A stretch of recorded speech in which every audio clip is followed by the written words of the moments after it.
আরামবাগে গ্রামীণ কোটার উদ্যোগ মহিলাদের স্বনির্ভরতা এবং আর্থিক সাক্ষরতা বৃদ্ধির বিশেষ শিবির। মহিলাদের আত্মনির্ভর করে তোলা, দুস্থ মাধ্যমিক পরীক্ষার্থীদের স্কলারশিপ প্রদান এবং দায়িত্বশীল ঋণ গ্রহণের গুরুত্ব বোঝাতে একটি বিশেষ আর্থিক সাক্ষরতা শিবিরের আয়োজন করল ক্রেডিট অ্যাক্সেস গ্রামীণ লিমিটেড। আরামবাগ ব্রাঞ্চের পরিচালনায় আজ আরামবাগের গ্রামীণ কোটার বিশিষ্ট কর্মকর্তা এবং গ্রাহকদের উপস্থিতিতে এই আড়ম্বরপূর্ণ অনুষ্ঠানটি সাফল্যমণ্ডিত হয়। এই কর্মশালায় ক্রেডিট শৃঙ্খলা বজায় রাখা, ডিজিটাল জালিয়াতির প্রতিরোধ এবং সামাজিক অর্থনৈতিক উন্নয়নের মাধ্যমে উন্নত জীবন গড়ে তোলার উপর বিশেষ আলোকপাত করা হয়। অনুষ্ঠানে উপস্থিত ছিলেন সংস্থার zonal manager Soumyadipta Das, divisional manager Shankar Sardar, HR Amit Majumdar, area manager Nirab Mondal, PSM Sheikh Shamiul, BST Krishna Shankar, branch manager Debashis Banerjee এবং অ্যাসিস্ট্যান্ট ম্যানেজার রাজকুমার দড়ি সহ অন্যান্য আধিকারিকগণ। শিক্ষার কোনো শেষ নেই। আর্থিক শিক্ষা হতে পারে, সেটা সামাজিক শিক্ষা হতে পারে, আমাদের ছোটোবেলা থেকে আমরা যে পড়াশোনা করেছি সেটাও হতে পারে।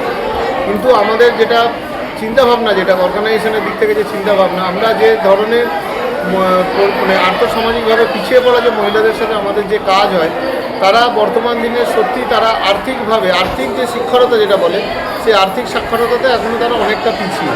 তাদের নিত্যনৈমিত্তিক জীবনযাপন করার জন্য যে ধরনের প্রয়োজনটা যেটা দরকার আর্থিকভাবে, আর্থিক নিরাপত্তার জন্য, সেটাকে আমাদের কিছুটা এই কর্মশালার মাধ্যমে তুলে ধরার প্রচেষ্টার জন্য গ্রামীণ কোটার এই ধরনের একটা স্টেটমেন্ট আমরা ইউজ করছি।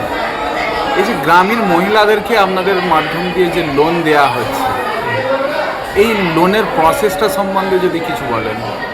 আমাদের যে কোনো লোনের অ্যাপ্লিকেশান যখন হয়, তখন মেম্বারের বাড়িতে আগে সেটাকে নিয়ে পর্যালোচনা করা হয়। মেম্বার নিজে তিনি বাড়িতে আগে জানান যে তিনি একটা লোনের জন্য আবেদন করেছেন এবং সেটা কী পারপাসে এবং কী প্রয়োজনে বাড়ির যিনি কর্তা রয়েছেন বা যিনি গার্জেন রয়েছেন তার সম্মতি নিয়ে উনি আমাদের সাথে যোগাযোগ করেন। তারপর সেই যোগাযোগ করার পর আমাদের স্যাররা যারা রয়েছেন, যারা আমাদের স্টাফেরা যারা রয়েছে, ইভেন ব্রাঞ্চের যিনি ম্যানেজার রয়েছেন তিনিও সেই মেম্বারের বাড়িতে একবার ভিজিট করেন, দেখা করেন তার বাড়ির আর্থিক অবস্থা কেমন, বাড়িতে সেই টাকাটার সত্যি কোনো প্রয়োজন, কী প্রয়োজনের জন্য নিচ্ছেন, সেই প্রয়োজনটা কতটা বাস্তবসম্মত, সেটা হওয়ার পর আমাদের এটা একটা KYC প্রসেস আছে, আমাদের আধার কার্ড, ভোটার কার্ড, সেই প্রসেসটাতে আমাদের একটা সেই KYCতে যদি তার একটা ক্রেডিট ব্যুরো চেকিং হয়, সেই ক্রেডিট ব্যুরোতে যদি তিনি অ্যাপ্রুভ হন, তারপর আমাদের নিজস্ব সিস্টেমের মাধ্যমে আমরা তাকে লোন দেওয়ার পদ্ধতিটা আমাদের অবলম্বন করা হয়।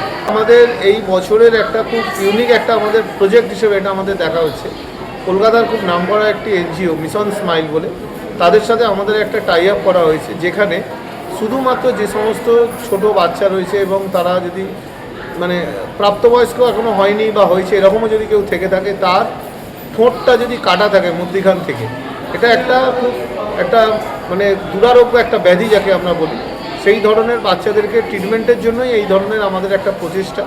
এটা শুধুমাত্র যে অন্য যে কোনো ধরনের মানে রোগের সেই ট্রিটমেন্ট হবে সেরকম নয়, এটা শুধুমাত্র যে ধরনের বাচ্চাদের ঠোঁটটা কাটা থাকে, যাদেরকে বলা হয় ক্লিপ্ট স্টুডেন্ট, মানে ক্লিপ্ট চাইল্ড যাদেরকে বলা হয়, তারা ঠিকমতো খেতে পারে না, তাদের জীবন তারা ঠিকমতো তৈরি করতে পারে না, তাদেরকে এই দুরারোগ্য ব্যাধিটা থেকে মুক্ত দেওয়ার জন্যই আমাদের এই প্রচেষ্টাটা নেওয়া হয়েছে। এটা আমাদের এই বছরের জন্য এই প্রচেষ্টাটা আমাদের খুব ভালোভাবে চেষ্টা করা হচ্ছে, যাতে আমাদের সারা পশ্চিমবঙ্গ থেকে আমরা সেই ধরনের বাচ্চাদেরকে নিয়ে এসে আমরা তাদের চিকিৎসা করে তাদের সুস্থ স্বাভাবিক জীবনের মাধ্যমে তাদের যাতে আমরা ফিরিয়ে দিতে পারি বিনামূল্যে। গ্রাম প্রথমত আমরা সবাই জানি আমাদের যেটা 2047 সালের ভারত সরকারের একটা এজেন্ডা বিকশিত ভারত, সেখানে বলা হচ্ছে আমাদের যারা ভারতবর্ষকে যদি এগিয়ে নিয়ে যেতে হয়, তাহলে আমাদের শুধুমাত্র যেটা পুরুষতান্ত্রিক সমাজ ছিল আমাদের, যেটা আমাদের পূর্বতন যাদের সাথে আমরা কাজ করে এসেছি, সেই পুরুষতান্ত্রিক সমাজ থেকে আমাদের প্রথমত বেরোতে হবে। এরকম মহিলাদেরকে যদি আমরা স্বনির্ভর করতে পারি, তাহলেই দেশের অর্থনৈতিকভাবে দেশ এগিয়ে যাবে। এটা হচ্ছে খুব বড় একটা চিন্তাভাবনা। তার একটা ছোট্ট প্রয়াস হচ্ছে এই মাইক্রোফিন্যান্সে মহিলাদেরকে স্বনির্ভর করা। আমরা চাই আমাদের যারা বাড়িতে যে সমস্ত দাদারা রয়েছেন, তারা যতটা পরিশ্রম করে কাজ করে, মহিলাদের মাধ্যমে আমাদের সেই ধরনের উদ্যোগটাকে আমরা যাতে তাদেরকে যাতে আমরা তাদের সাংসারিক টাইমের বাইরেও তারা যেন কিছু একটা করতে পারেন এবং তাদের যেন সংসারের সাথে তার হাজব্যান্ডের সাথে যেন ইকুয়ালি তারা এগিয়ে যেতে পারেন, সেই কারণের জন্যই আমাদের এই ধরনের প্রচেষ্টাটা আমরা নিয়েছি। আমার নাম সৌম্যদীপ্ত দাস, আমি এই অর্গানাইজেশনে as a zonal manager Paschimbanga এবং ঝাড়খণ্ড স্টেটের দুটো স্টেটের দায়িত্বে আছি।